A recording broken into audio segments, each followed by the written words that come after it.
Hello, friends. This is Darren Hayes of Pigskin.com. Before we take you to your favorite Sports History Network show, just want to tell you a little bit about some merch that you can pick up that represents your favorite SHN podcast. So far, there's t-shirts, coffee mugs, and even books from some of the authors that do podcasts right here on SHN. Who could buy something better than that, than have the history right from the gentleman that you hear talking about it? But we also are adding things each and every day. And where's that store, may you ask? Well, it's at SportsHistoryNetwork.com. Up at the top, there is the SHN merch button. Click on that. It'll take you right to the store, and you can be representing your favorite podcast and show the world that, hey, on the swag that I'm using, it's the headquarters of sports yesteryear, Sports History Network, and my favorite podcaster, the Sports History Network store. Shop there today. Now it's time to take a sports break, a look at sports history on a daily basis.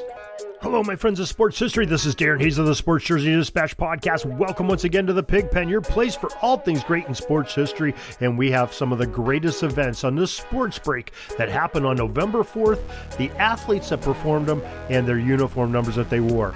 The uniform numbers we're going to talk about are some great ones too. 14, 21, 22, 32, number 1, 9, 51, 38, and jersey number 55.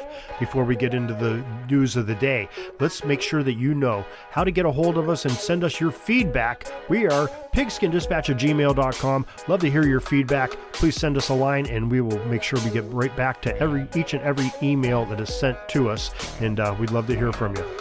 Now let's get to that fantastic history that happened on November 4th. And the first year we'll start off on is 1959 on that day.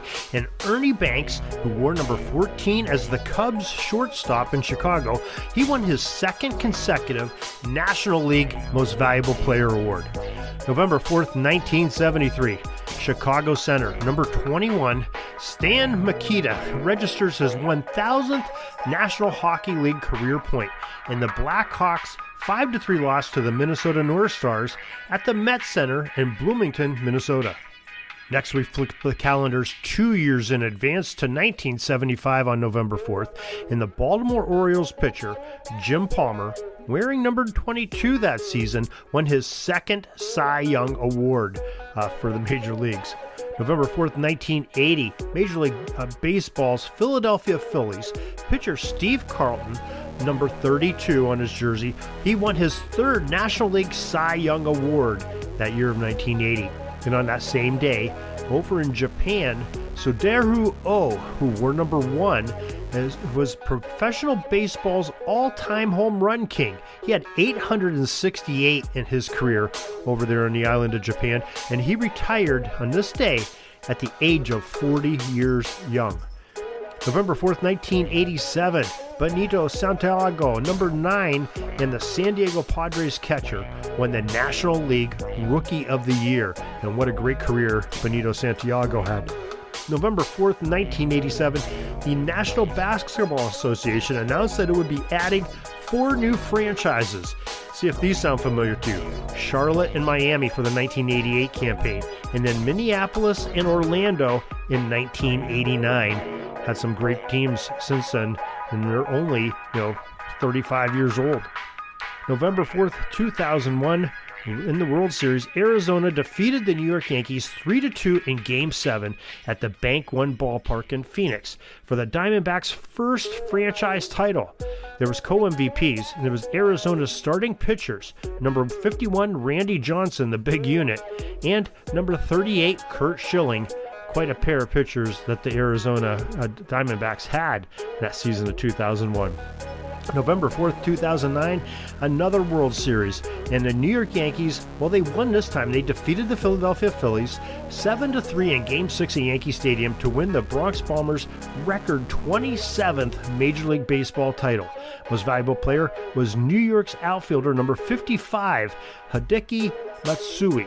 And that is your sports break, your great history of numbers and uniforms for November 4th. Sure glad that you were able to join us today. We do this each and every day, bringing you the great history and bringing it to life with by remembering these athletes and their uniform numbers and the great events that they did.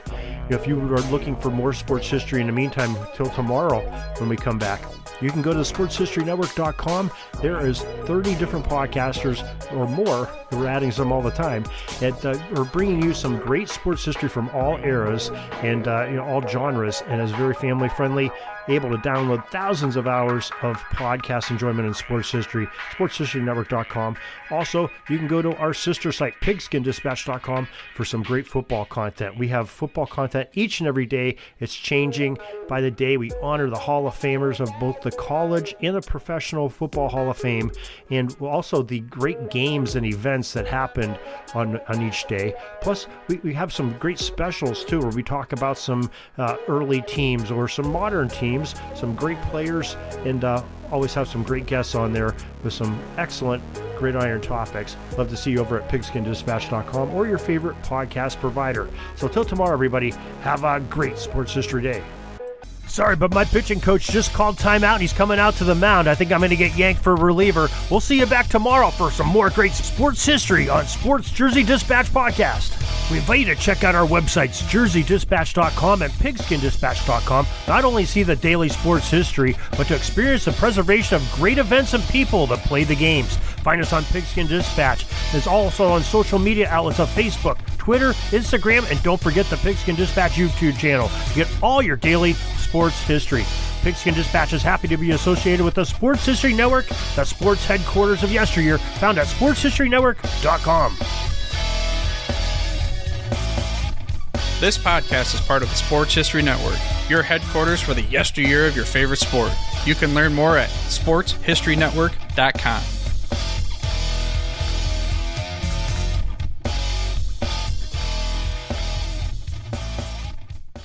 Hey there, sports history fan. This is Arnie Chapman, aka the Football History Dude, and I hope that you enjoyed this recent episode presented by the Sports History Network and were able to learn some good old-fashioned sports history knowledge nuggets. I started the Sports History Network back in 2020 with the mission to help podcasters find a community of like-minded sports history nerds, as well as helping aspiring podcasters to start their own shows. We have a little bit over 30 shows on the network right now covering all sorts of sports history, but as far as I'm concerned, we're just at the toothpick in the ocean moment, that can't even figure it out because there's so much more coming.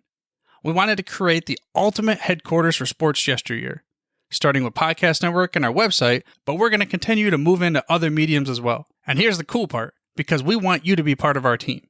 So if you're interested in starting your own podcast, or maybe being a guest on one of our shows, or who knows, maybe even writing an article for us over on the website. Seriously, all you gotta do is reach out to us on the contact page over at sportshistorynetwork.com. You can be as technologically savvy as a Neanderthal tapping on a stone trying to figure out this whole hieroglyphics thing back in the day. Again, it doesn't matter, because even if you don't understand the whole podcast space, we have a production team that can pretty much help you out with doing everything. All you gotta do, head over to sportshistorynetwork.com, head to the contact page, fill it out. That message goes right to me, and I'll reach out to you as soon as I can. But for now, dude, I'm through if you're through.